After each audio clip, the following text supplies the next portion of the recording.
दोस्तों, आज आपको बताएंगे महात्मा बुद्ध के नज़रिए से हमारी ज़िंदगी की कीमत क्या है। हम में से ही बहुत से लोग अपनी ज़िंदगी की वैल्यू नहीं समझ पाते हैं और वो जीवन को ऐसी चीज़ों में बर्बाद कर देते हैं जिनसे हमारा बहुत बड़ा नुकसान हो जाता है। कुछ व्यक्ति अपनी ज़िंदगी को शराब के पीछे बर्बाद कर लेते हैं और कुछ लोग अपनी ज़िंदगी को पैसा करके बर्बाद कर लेते हैं।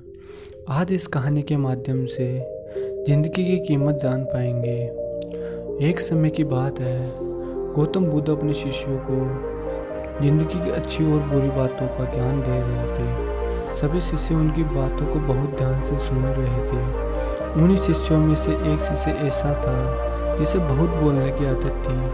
वह उठकर गौतम बुद्ध के पास आया और उसने बोला कि आप हमें ज़िंदगी के बारे में जो कुछ सिखा रहे हैं उन सब का क्या फ़ायदा, क्योंकि हम में से बहुत से बच्चों को यह भी नहीं पता है कि हमारे जीवन का मूल्य क्या है और ये जीवन हमारे लिए कितना कीमती है। पहले आप हमें ये बताइए, इस जीवन का मूल्य क्या। तो शिष्य की ये बात सुनकर महात्मा बुद्ध अपनी कक्षा में गए और एक चमकता हुआ पत्थर का टुकड़ा लेकर आए। वो टुकड़ा उन्हें अपने शिष्य को दिया और बोला, मैं तुम्हें इस जीवन का मूल्य तब बताऊंगा जब तुम इस पत्थर का सही मूल्य पता लगा कर आओगे। साथ ही यह ध्यान रखना कि तुम्हें पत्थर का टुकड़ा किसी को बेचना नहीं है। महात्मा बुद्ध की बात मानकर वो शिष्य बाजार की तरफ चला गया। बाजार में सबसे पहले उसकी नज़र एक फल बेचने वाले पर पड़ी और वो पत्थर उस फल बेचने वाले को दिखाया और बोला कि आप मुझे इस पत्थर के बदले कितने फल दे दोगे। तो फल वाला बोला, पत्थर कुछ खास तो नहीं है, लेकिन फिर भी मैं इसके बदले मैं तुम्हें 5 सेब दे सकता हूँ। वो शिष्य उस पत्थर को लेकर आगे चला गया।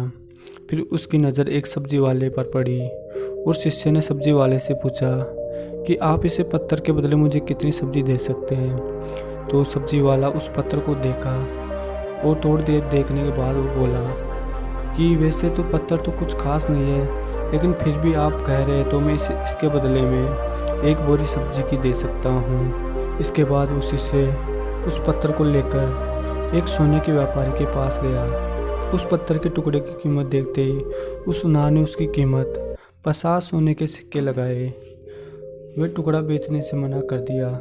सुनार ने उसके बदले 100 सोने के सिक्के देने को भी कहा, लेकिन वह शिष्य राजी नहीं हुआ। शिष्य ने वो पत्थर नहीं बेचा।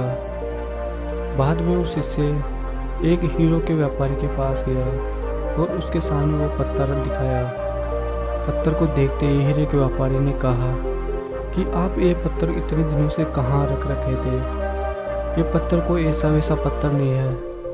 ये स्वयं हीरे के व्यापारी ने बोला कि जिसे तुम मामूली पत्थर समझकर उसकी कीमत पूछ रहे हो, असल में ये बेशकीमती रूबी है। इस रूबी हर किसी को नहीं मिलती। अगर अपना सब कुछ भी बेच दूँ तो भी इसकी कीमत नहीं चुका सकता। व्यापारी की ये बातें सुनकर वो शिष्य हैरान हो गया। वो दौड़ा सीधा महात्मा बुद्ध के पास आया और उसने जो भी बाजार में हुआ वो सब महात्मा बुद्ध को बताया। उसकी अचरज भरी बातें सुनकर महात्मा बुद्ध बोले, तुम्हारे सवाल का जवाब इस रूबी की कीमत में है। हमारा जीवन भी एक रूबी है। रूबी की तरह ये बेशकीमती है, लेकिन हम इस बात से हमेशा नज़रअंदाज करते हैं और अपने जीवन का मूल्य समझ नहीं पाते। हम दूसरों को देखकर उनके जैसा जीवन जीने की कोशिश में अपने जीवन की कीमत को कम कर देते हैं। हम ये सोचते हैं कि हमारी ज़िंदगी की कीमत वही है जो दूसरे हमें बताते हैं, लेकिन ये बात हमेशा ध्यान रखना कि सामने वाला अपनी हैसियत और बुद्धि अपनी समझ के हिसाब से तुम्हारी कीमत लगाता है। तो हमें इस कहानी से यह शिक्षा मिलती है कि कभी भी दूसरों की बातों में आकर हमें अपना मूल्य तय नहीं करना चाहिए, क्योंकि हमारी कीमत तो उस दिन हमें पता चलेगी जिस दिन आप दिन रात मेहनत करके, कठोर परिश्रम करके देश में अपना नहीं बल्कि दुनिया में देश का नाम रोशन करना है। और इसी के साथ हम आपसे अलविदा कहते हैं।